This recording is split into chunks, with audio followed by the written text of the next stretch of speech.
Parshas Balak, King Balak of Midian hired Bilam, the prophet, in order to curse the Jews.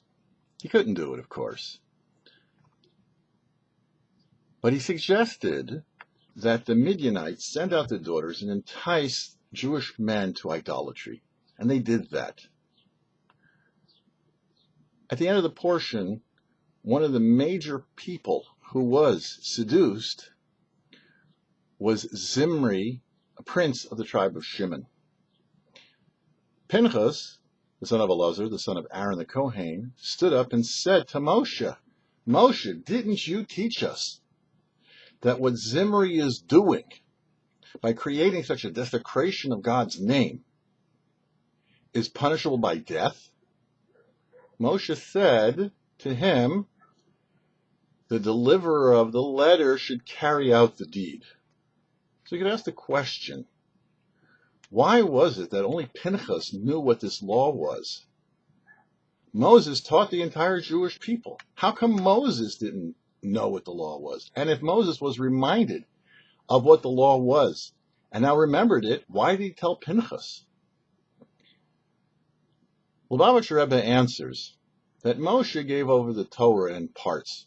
First he gave it over to Aaron, and then to his sons, and then to the elders, and then to the population at large.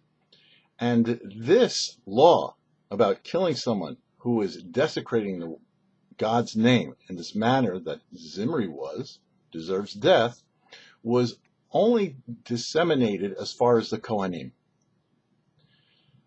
Now Pinchas's father, Elazar, and his uncle Itamar, they would not want to carry out this deed because in doing so, that would make them ritually unfit for working in the temple.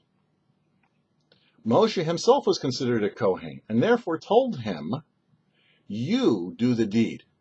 In next week's portion, we see that Elazar is granted the status of being a Kohen. What's the deal here? The deal is if we see something going on that's wrong, and we're the only one who knows that it's wrong, we need to stand up and do the right thing, regardless of what other people may think. For the YouParsha, I'm Herschel Finman.